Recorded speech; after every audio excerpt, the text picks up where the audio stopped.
Well, it made it up to a whopping 17 degrees today. It's around 1 o'clock in the afternoon. The sun has come out and things are starting to melt despite the fact that the temperatures are still freezing. You can see that outside, all of my outdoor topiary, my boxwood and some other things, those are covered up because of the extremely low temperatures. But I'll be removing that covering here in the next couple of days because I think it's supposed to get up to like 70 on Monday. Unbelievable.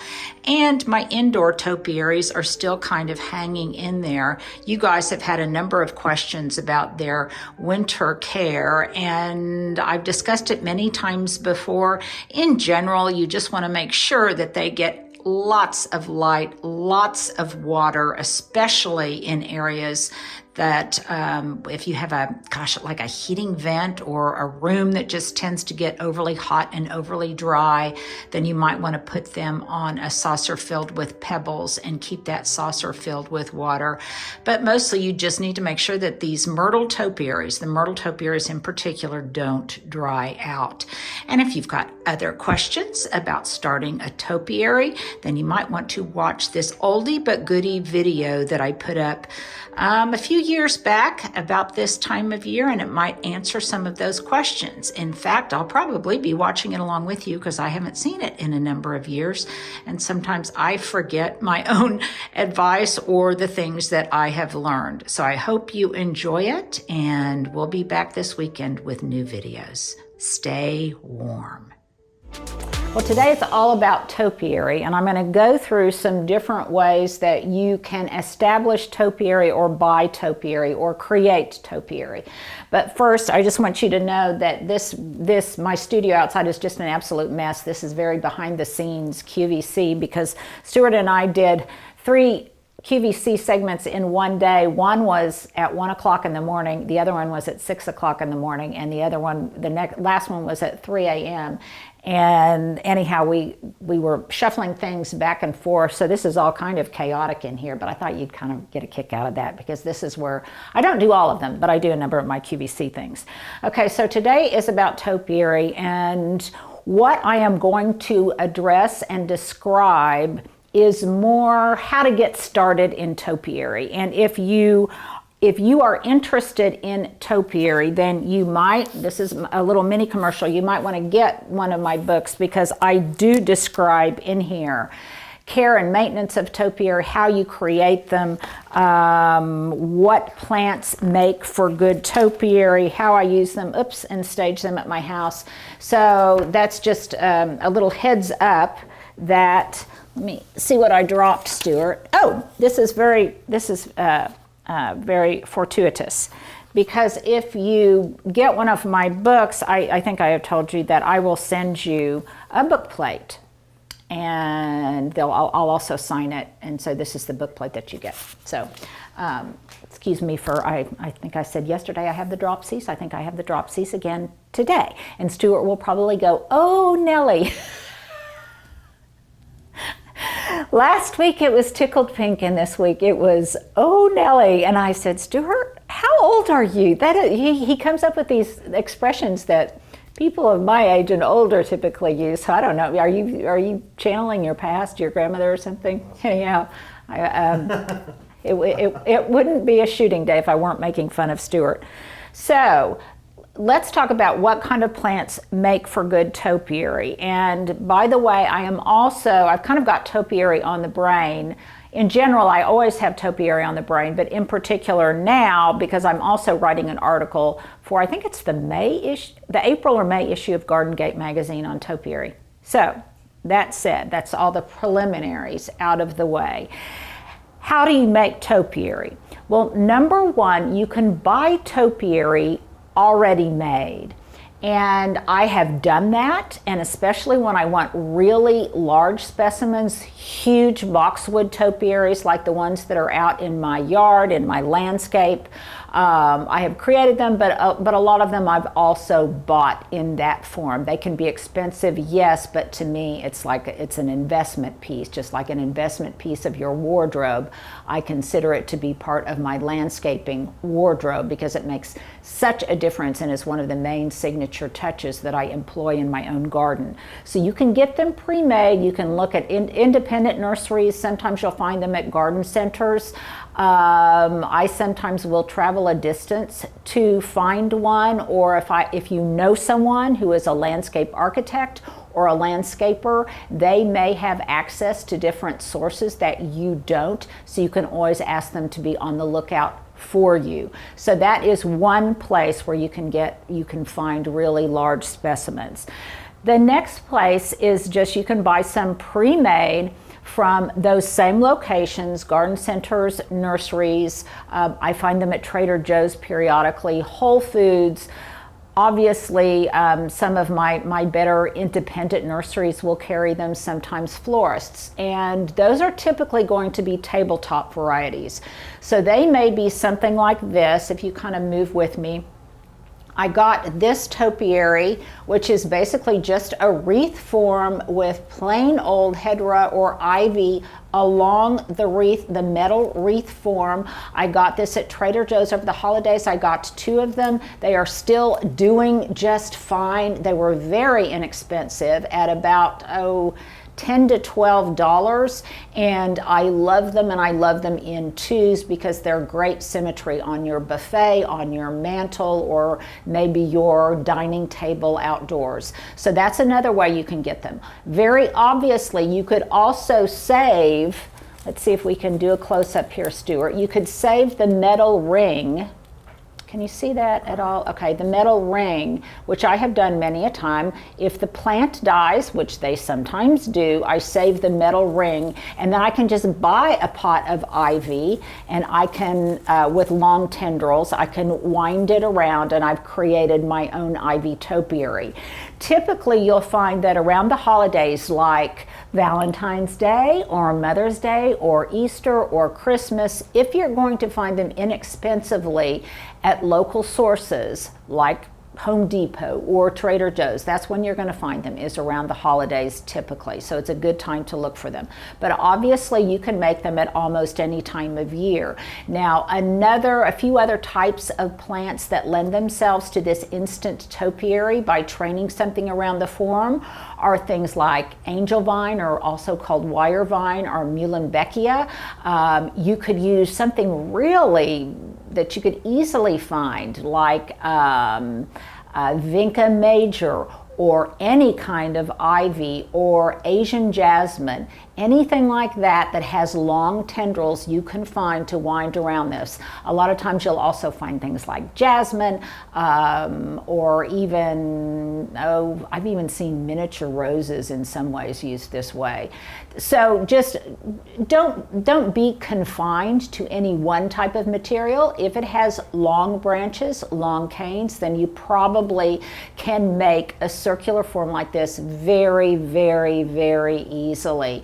And I've often been intrigued about the prospect of maybe doing one that was really huge, a real huge living wreath, maybe around the holidays or something. So that is one form, and probably the easiest form is to train it over a shape. Now obviously there are different kinds of shape you can train them over. You can make your own with wire hangers. Lots of people do that. It's very easy to make a heart shape. You can even make global spherical shapes. One of my favorite things is probably this eggshell shape. This is one of the things that's in my QVC collection. This is an egg-shaped, I think of it as an obelisk or a tutor, and it's just a plant form, and this demonstrates for you what it looks like when you just take an ivy, stick a form into it, and then you start winding and training the tendrils around the form. I'm not sure, I think these might be all sold out, but you might check my QVC line. These are really beautiful, and the nice thing about some of these more elevated, fancy wire forms is that they look beautiful regardless of whether or not they have any kind of plant material growing on them, because they're just inherently beautiful. And then I've got it sitting in one of my smaller Kobo baskets. So that is another way, that's another way that you can do it. Probably one of my favorite ways, and ones that I think you guys have told me that you do a lot of, and that leads me to my question of the day. First of all, do you guys do topiary, and maybe was some of it inspired by this vlog? But also, if you do topiary, how do you start them? Do you start them with a wire form like that, which might be one of the easiest ways, excuse me, or do you do this type of topiary creation? So one of my favorite things to do, and this is, I love this because it's just really thrifty and frugal and kind of cheap, and that is I will look at the end of the year or even the beginning of the season for 1 gallon plants. They could be larger than that. They could be 3 gallon, 5 gallon. But they're not symmetrical. They've got kind of a wonky shape. They may not be full and fleshed out. They're usually disregarded by other people who don't see their topiary potential. And oftentimes at the end of the season, they will be on sale. And I believe this is how I created this topiary, which definitely needs some trimming.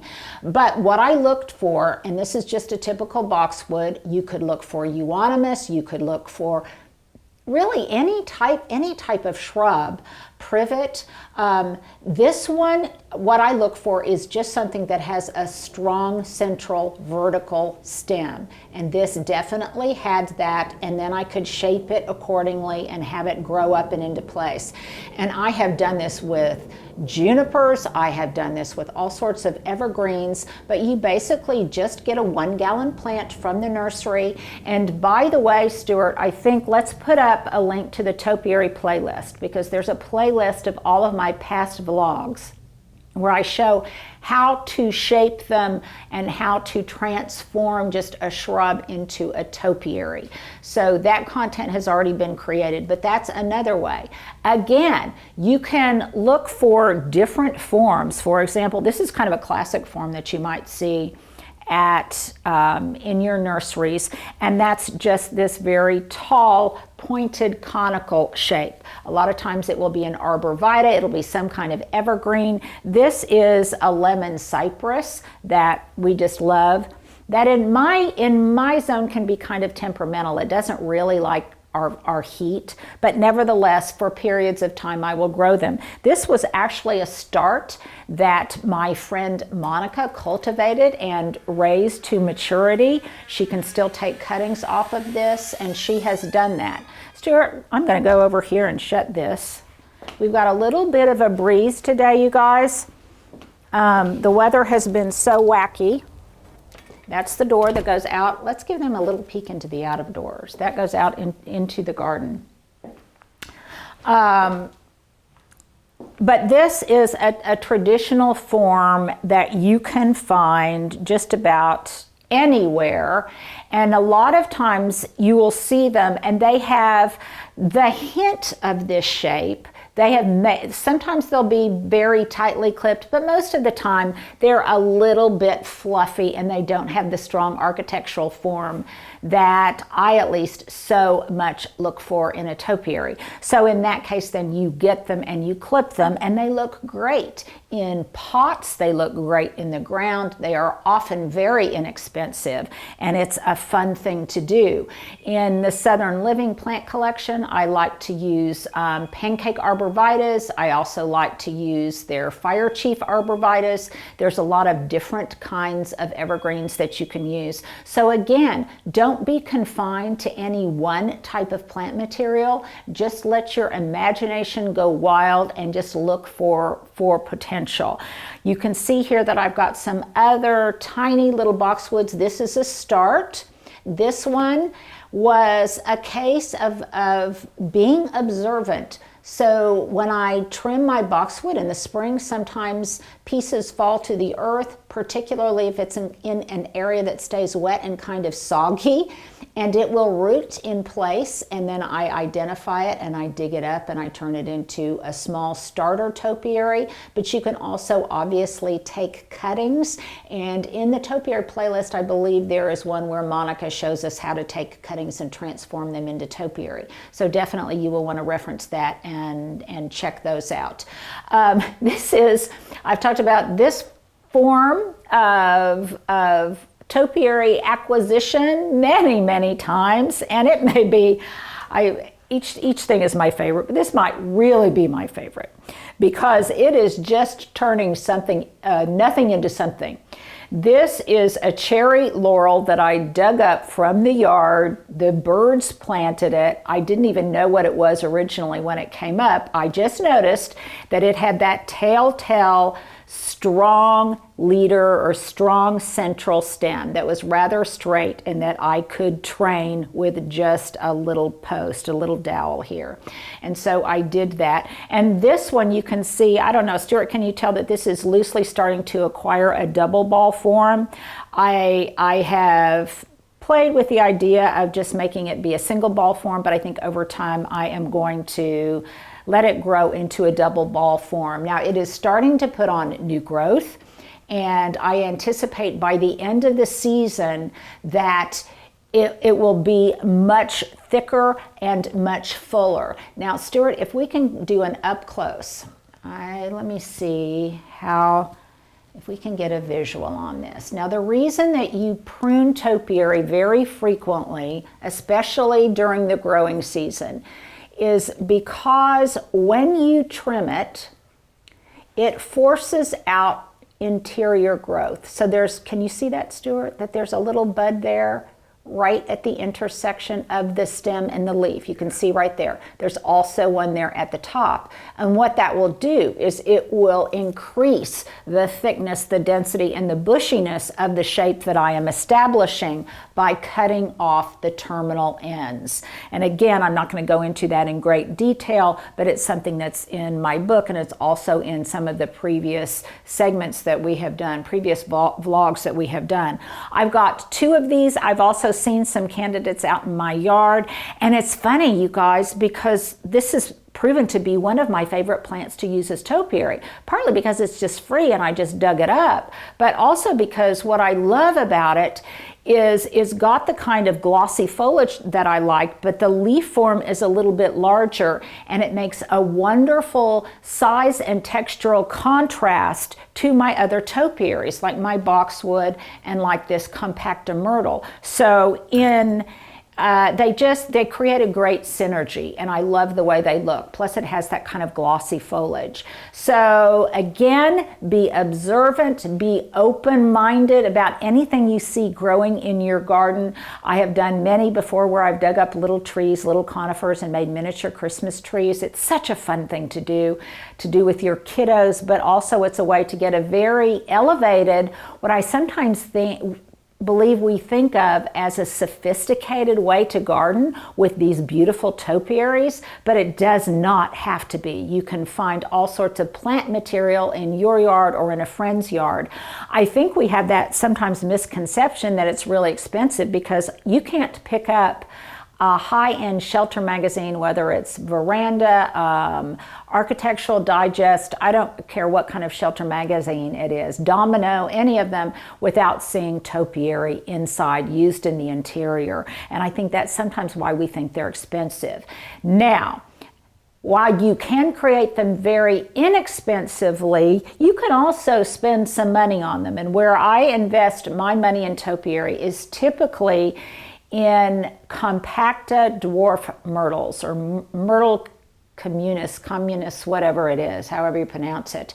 And these I have found in a number of different places, but typically I have to find these and source them at like someplace in Dallas, or there's a wonderful place in New York in New York City called New York Topiary. And then typically when I'm getting the mail order, I buy them from a store up in Michigan from my friend Angie called Passiflora Kalamazoo. And that's where some of these have come from. I also have my friend Monica who can create a start out of any type of cutting, and because I don't have a greenhouse, she will start cuttings from me from these myrtles. And I have talked about them before. This is a little bit different shape. Here is the classic and probably my favorite shape, which is just the lollipop shape, which is a globe on a straight standard form. These are also, by the way, the nomenclature is a little bit different, and these are also called, you might see rose on standard, where there'll be a rose that's been topiaried on a strong trunk. That is called a standard. Another form that I'm interested in that I've been working on, and this one definitely is ready to go out in the sun because the growth is starting to get kind of leggy, but I'm also really interested in creating myrtles out of this tall, very slender conical form. I've done them with rosemary, I've done them with different kind of herbs, and these are just, you know, even though we think of maybe topiary as an indoor plant, particularly tabletop topiary, say that 3 times fast. Oh, Nellie. Oh, Nellie Stewart, say that 3 times fast. They really want to be outside. Even the myrtles, they really want to be outside, and they can suffer when you bring them indoors with the lower humidity and the dry air. So if you are going to lose a topiary, that is a high risk period, is in the winter time when they just have trouble adapting. And I just consider that as the cost of doing business, the cost of growing topiary, that I will lose a number of them during the winter, but I always have enough to sustain me into the growing season. And I've got some smaller ones here that are being trained into interesting shapes. This one over here is a really fun one, and I don't know why, but I think of it as my Peter Pan topiary. This is that compacta myrtle, and I think of it as a Peter Pan topiary because this reminded me of what is on a pirate ship, the sailing infrastructure of the sail of a pirate ship. And so I just trained some of these to go lateral, and I trained these along just some really thin supports, that stakes that I got that actually probably came from some of my, you know, I hardly ever throw away anything that still has utility, and these probably came from some small orchids that I have had in the past. So this is kind of an unusual shaped one.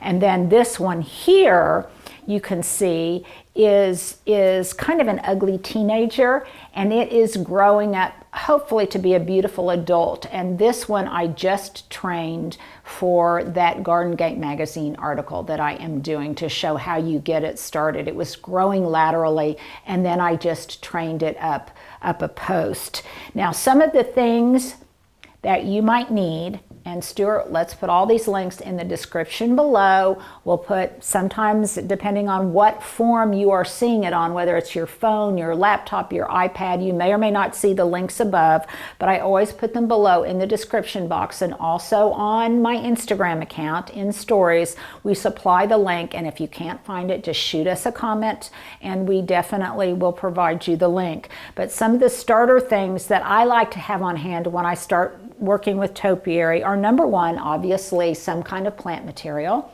and it lets your imagination go crazy. I like to have some really good snips, and I have used different kinds over the years. Sometimes I just use basic scissors, but these are probably my favorite ones. These are Joyce Chen. I like them because they have just such fine tips that you can do really detailed work and detailed cutting. And I'll put a link to these. You can get these off of Amazon. I really like these.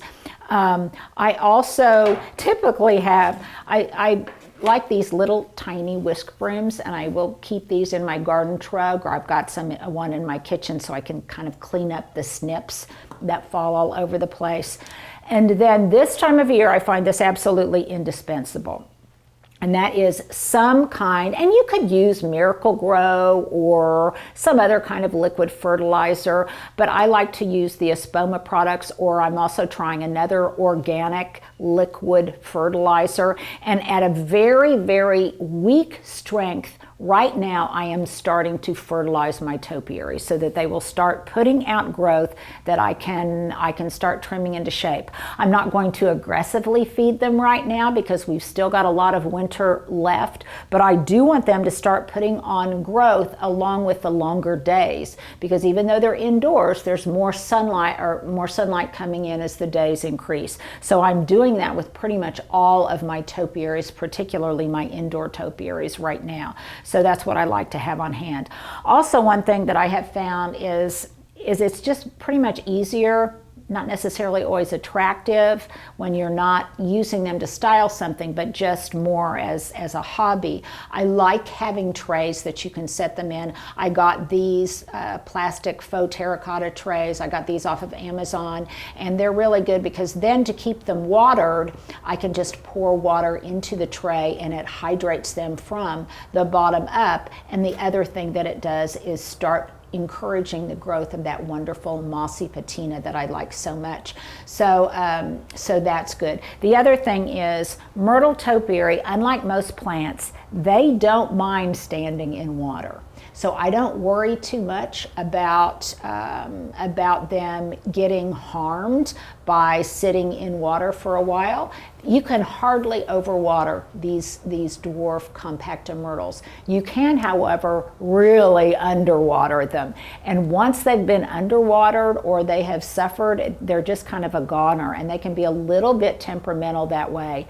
If you're not already following my friend Loy on Instagram, he lives in Maryland and in Maine, and he has some fabulous huge myrtle topiary, and that's what I'm going for this year. In my motivation to look a little less cluttered, I'm going for fewer topiary but much larger topiary, and that's been kind of fun because what I've done is take some of my smaller ones and plant them all together so that it will create one large form. So there's just a little bit of an overview of topiary, not a lot of intense detail on trimming, but hopefully it will help encourage you to start your own topiary and just be creative, because boy, it will really get your creative juices going. So Stuart, have I forgotten anything? So again, don't forget to answer the question of the day below. Do you do topiary? What kind of plant material do you like to use? And let me know your thoughts on that. So there you go, topiary talk for today. Well, here's your fashion epilogue for today. It's kind of a fun one, a little bit different. I'm shaking it up a little bit. So it's about 59 out, Stuart, I think, and that's the high for today. Right now it's not quite that warm. So it's all about layering, putting on one layer over another so you can kind of discard what is getting a little too warm throughout the day. So my top is a poncho that I got. I can't remember where I got it. It was from a friend of mine who was doing a clothing line that you sell out of your house. And I bought it at that, and I really like it because it's a great shawl. It's good to kind of, if you're just sitting in front of the fireplace, it's got kind of a blanket quality. So I really like that, but I anticipate that later today it's going to get too warm for that. So I just have a sweater underneath this. I think you saw earlier in the week. This is thrifted from Goodwill. It's a Banana Republic sweater, and I like it. It's kind of part shrug, part cardigan. Now this is kind of a fun thing. I love graphic tees. I think Stuart kind of does too. And 99% of my graphic tees I get at Goodwill or thrifted, but a friend of mine called and said that she was at Old Navy and that they had a whole bunch of really fun graphic tees that are kind of Earth Day related, things like that. So I got this one there, Keep It Wild. My hubs really liked this one, and mostly I like them because these are a good shape. So like I say, I hadn't been in Old Navy in forever and a day, but I went in there and I actually bought several of them. They were like $6 or something, and they're 100% cotton. So they're great for layering, and if you really like graphic tees that you can wear under cardigans and blazers or by themselves, they're a fun thing. So uncharacteristically, I stocked up on a number of them, and they did not come thrifted. So this is a really fun thing for you guys today. So there's a little story behind this bracelet in particular. So, and you can see I've got other ones along with it. So I was at the farmer's market in Aspen, Colorado years ago, and there was a woman there who was so uber and effortlessly chic. I just loved her whole look, and she was selling jewelry, and her jewelry was beautiful, but what I really loved was the bracelet she had on, and it looked just like this. And I said, well, I love your stuff. I picked out a couple of pieces, and I said, but I really would love to buy your bracelet. I said, is that a piece that she made? And here is the surprise that she revealed to me. This is not a bracelet, so let me disassemble this. This is not a bracelet. This is 3 elastic ties that run together that I have just kind of wrapped one around the other, as she did, to make this really wonderful bracelet. I asked her where she got them. She was very generous in supplying the information. She got them at Walmart, so I made a beeline to Walmart to get these 3 individual, what are these called, you guys? They're not scrunchies, hair ties, whatever. But I just love them, and I love the fact that you can kind of put them together any way that you like. And then I just layered them with some other just elastic bracelets that I have, and they can look really elegant. They can look kind of boho chic, and of course I just have lots of these inexpensive bangles that comes together for a really pretty ensemble. Don't look at my owie, but a really pretty ensemble.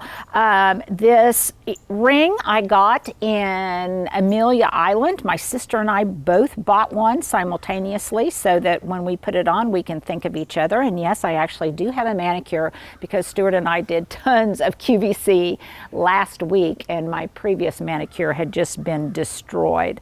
My little belt, by the way, I'm going to ask you guys a question. I really like colorful belts, little belts like this, preferably in leather, and I'm having trouble finding some. I would really like a really good red leather belt. If you guys have any ideas for where I could source those, please let me know. This is an orange one, and I really like it. My breeches are from H&M, and they were a gift to me from my daughter-in-law and son at Christmas time. And my booties, I think these came from Nordstrom Rack. I can't really remember. I've had them for years.